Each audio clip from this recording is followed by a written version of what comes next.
Climate Channel, a Canadian public service television. Watch, like, follow. Baku climate সামিটে আমার সঙ্গে এই মুহূর্তে রয়েছেন শফিকুল সাহেব, মোহাম্মদ শফিকুল আলম, যিনি এখন বাংলাদেশের যে এখন সরকার তার যে মুখ্য উপদেষ্টা প্রফেসর মোহাম্মদ ইউনুসের press secretary. Shafiqul Saheb, thank you for your time. আপনাকে পেয়েছি আমরা। আমি একটু আপনার সাথে যেটা জানার চেষ্টা করছি যে এই বর্তমান যে সরকার এবং পূর্বতন যে হাসিনা সরকার ছিল তার মধ্যে ক্লাইমেট চেঞ্জের দিক থেকে কোন প্রভেদগুলো, মূল প্রভেদ কিছু আছে কিনা, থাকলে সেটা কোনটা? না, প্রভেদগুলো অনেকগুলো। একটা হচ্ছে যে প্রায়োরিটিস, আগে ওরা কতটা প্রায়োরিটি নিয়ে এগুলো দেখতো বা ইন্টারন্যাশনাল ফোরামে যেত জানি না, বাট এখানে প্রায়োরিটিটা খুবই হাই, যে না আমরা একটা ক্লাইমেট ক্রাইসিসে আছি এবং সেটা পুরো বিশ্বের কাছে এটাকে তুলে ধরা, কতটা সজোরে এবং বলিষ্ঠভাবে তুলে ধরা যায় সেটা নিয়েই প্রায়োরিটি। আপনি জানেন গতকালকে প্রফেসর ইউনুস বাকুতে আসলেন, এসে উনি যেটা করলেন খুব দ্রুত, যে উনি ওনার যতগুলো মিনিস্ট্রির লোকজনগুলো এসছিল বাংলাদেশ থেকে, এনভায়রনমেন্ট মিনিস্ট্রি, ওয়াটার রিসোর্সেস বা মিনিস্ট্রি অফ ফরেন অ্যাফেয়ার্স, এবং এছাড়া যে সিভিল সোসাইটি, আমাদের জানেন একটা স্ট্রং সিভিল সোসাইটি আছে, এনজিও আছে, তাদেরকে নিয়ে বসে সবাইকে যে মেসেজটা দিলেন যে দেখো আমাদের যে কনসার্নগুলো এটা খুব জোরে সোরে জানাতে হবে আমাদের এখানে, এবং অ্যাট দ্য সেম টাইম আমাদের যে অনেকগুলো তো ডিমান্ড আছে, যেমন এখন এই COP29-কে বলা হচ্ছে ফিনান্স কপ। তো ওই জায়গাটা আমাদের যে ডিমান্ডের গুলো, মানে আমরা তো সত্যিকার অর্থে গ্লোবালি যে ক্লাইমেট চেঞ্জ হচ্ছে বা ক্লাইমেট ক্রাইসিস হচ্ছে, এটার জন্য আমরা কতটুকু দায়ী, আমরা এটা নগণ্য, আমার কোনো দায়ী নেই সে, এটার দায়ী হচ্ছে উন্নত বিশ্ব।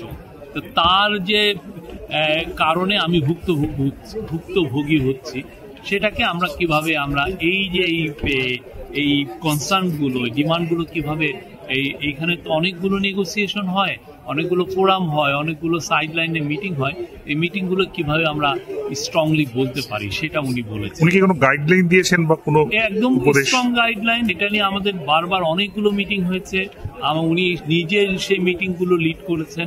ঢাকায় মানে আমি বলবো যে ইন্টেন্সিভ ডিসকাশন হয়েছে, আমরা কি কি করতে পারি, আমাদের সমস্যাগুলো কোথায়। আমরা ইন্টারন্যাশনাল ফোরামে আগেও তো আসা হচ্ছে, কেন আমাদের কথাগুলো সেভাবে স্ট্রংলি শোনা হয় নাই, আমাদের দুর্বলতা কোথায়, সেগুলো যাতে ইন্টারন্যাশনাল মিডিয়াতে আমরা এটা যাতে দুর্বলতা, মানে আমরা আগের ডিপ্লোম্যাটিক ওয়েতে আমরা কতটুকু কেন এত আগে সাকসেসফুল হতে পারিনি, বা এখন আমরা কি করলে আমাদের কনসার্নগুলো, আমাদের ডিমান্ডগুলো পুরো এই COP29-এর ডিক্লারেশনে আসে, সেটা একটু উনি বলেছেন। উনি তো আজকে হাই প্ল্যাটফর্মে করেছেন এই মিটিংগুলো। উনি তো আজকে হাই প্ল্যাটফর্মে উনি বলেওছেন, উনি বক্তৃতাও করেছেন। মূল আপনাদের দিক থেকে ডিমান্ডটা কি, মানে এই কপের কাছে? আমাদের ডিমান্ড কিছুই না, আমাদের ডিমান্ড হচ্ছে গ্লোবাল সাউথের যে ডিমান্ড সেটার সাথে আমরা একমত, যে এই বিষয়গুলো সত্যিকার অর্থে গ্লোবাল নর্থ অনেক সিনসিয়ারলি তাদের বলা উচিত, তারা কতটুকু যে কম্পেনসেশনটা কি দিবেন গ্লোবাল অ্যাডাপ্টেশনের জন্য, মিটিগেশনের জন্য কতটুকু ফান্ড তারা করবেন। কোনো নির্দিষ্ট ফান্ড উনি মানে একটা কোনো দাবি বা এটা মিনিস্ট্রিয়াল লেভেলে অনেক কথাবার্তা হবে। আচ্ছা, উনি ওনার বক্তৃতায় সেটা বলবেন না, বাট অবশ্যই আমাদের তো অফিসিয়ালরা এসছেন, তারা এইটা উঠবে, এটা নেগোসিয়েশনে উঠবে। আচ্ছা, আমার ফাইনাল প্রশ্ন, যে আগের সরকারের সময় এই ক্লাইমেট চেঞ্জের সঙ্গে যেটা প্রত্যক্ষ হয়ে যুক্ত, সেটা হচ্ছে যে কয়লার ব্যবহার, সেই নিয়ে নানান বিতর্ক হয়েছে, রামপাল নিয়ে বিতর্ক হয়েছে। তো এই নিয়ে এই এখনকার সরকার কি কোনো অবস্থান নিয়েছে যে রামপাল বা এই ধরনের কয়লা কেন্দ্রিক যে ইন্ডাস্ট্রি, সেগুলো থার্মাল পাওয়ার, সেগুলো হবে না, হলে কিভাবে হবে বা আদৌ হবে কিনা, সেই নিয়ে কোনো কি ডিসিশন নেওয়া হয়েছে এখন অব্দি? না, আমাদের যেটা হচ্ছে যে আমরা রিভিউ করছি এগুলো, সত্যিকার অর্থে আমরা এবং অনেকগুলো কয়লার আগেই জানেন যে বেশ আমরা দেখছি যে এই যে কয়লার ইয়েগুলো কতটা আসলে ইম্প্যাক্ট করছে। আর সত্যিকার অর্থে হঠাৎ করে তো আমি এইটাকে ফেলে দিয়ে নতুন একটা রিনিউয়েবলে যেতেও পারি না, এটার জন্য আমার একটা ট্রানজিশন লাগে, এবং এটাকে জাস্ট এইটা জানেন একটা জাস্ট ট্রানজিশন একটা বড় টপিক এখানে। তো আমরা কিভাবে ওই ট্রানজিশনে যাব, বাট আমাদের অবশ্যই আমাদের এমফাসিসটা হচ্ছে, স্ট্রেসটা হচ্ছে যে আমরা যাতে এই ট্রানজিশনটা একটু ত্বরান্বিত করি এবং আমরা যাতে রিনিউয়েবলে যেতে পারি সেটার জন্য। এবং এই জন্য প্রফেসর ইউনূস ইভেন চাইনিজ কোম্পানিগুলোকে, চায়নাস অ্যাম্বাসেডার এবং চায়নার ফরেন মিনিস্টারের সাথে ওনার মিটিং হয়েছিল, উনি কিন্তু বলেছিলেন যে তারা যেন বাংলাদেশে এসে প্রচুর সোলার প্যানেল ফ্যাক্টরি করে।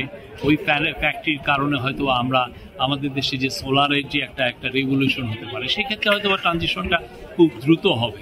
বাট আমাদের এটা এই গভর্নমেন্টের খুবই ফোকাস যে কিভাবে আমরা এই ইয়েগুলোকে ফেজ আউট করতে পারি আমাদের কয়লা। কিন্তু সত্যিকার অর্থে কি আমরা যারা ডেভেলপিং কান্ট্রি আছি, ইচ্ছা করলেও তো এগুলো খুব দ্রুত ফেজ আউট করা যায় না। এই ইয়েটা তো আমাদের অনেক ক্ষেত্রে আমাদের টেকনোলজিও সেরকম নাই। আমার শেষ প্রশ্ন, ভারতের সঙ্গে, বিকজ সাউথ এশিয়াতে সব ভারত, বাংলাদেশ, এই সবগুলো, পাকিস্তান, সবগুলো দেশই অত্যন্ত ক্লাইমেট এফেক্টেড। তো ভারতের সঙ্গে কোনো কি এই ক্লাইমেটের এনভায়রনমেন্টাল ইস্যুতে কোনো ধরনের এই বাকুতে কোনো কোঅর্ডিনেশন বা বাকুর অব্যবহিত পরে আগে কোনো কোঅর্ডিনেশনের ধরনের আলোচনা কিছু কি আপাতত পাইপলাইনে আছে? আপনি জানেন যে এই বছর অগাস্টের শেষের দিকে একটা বন্যা হয়েছিল ত্রিপুরা এবং বাংলাদেশের সাউথ। এটা খুবই একটা বলতে পারেন যে একটা আনইউজুয়াল বন্যা। এই ধরনের বন্যা আমরা বাংলাদেশে গত 40 বছরই দেখিনি। কেননা ওই সাইডটা মানে যে ত্রিপুরার নিচে যেটা বাংলাদেশের যে সাইডটা, নোয়াখালী, কুমিল্লা, এই পুরো ডিস্ট্রিক্টগুলোতে সাধারণত কখনোই বন্যা হয় না। আপনি হিস্ট্রি ঘেটে দেখুন, সেরকম বন্যা হয় না। আমরা ইন্ডিয়াকে তখন কিন্তু স্যার যখন ইন্ডিয়ান অ্যাম্বাসেডার আসছিলেন স্যার সাথে কলম করতে, দেখা করতে, তখন কিন্তু উনি এই প্রস্তাবটা দিয়েছিলেন যে এই যে বন্যাগুলো হচ্ছে, যে হঠাৎ প্রচুর বৃষ্টি হচ্ছে, ফলে যেটা হচ্ছে যে ওয়াটারের যে ডেটা বা যে রেইনফলের ডেটা বা সেক্ষেত্রে যে পানির, নদীর যে পানি যেগুলো আমাদের ক্রস বর্ডার রিভার আছে, তার যে ডেটা, সেগুলো আমরা কিভাবে শেয়ার করতে পারি, আরো কিভাবে আমাদের এই ব্যাপারে কোলাবোরেশনগুলো কতটা আরো ইন্টেন্সিভ হয় এবং রিয়াল টাইমে হয়, তাহলে হয় কি আমি বন্যার বিষয়ে প্রিপারেশন নিতে পারবো।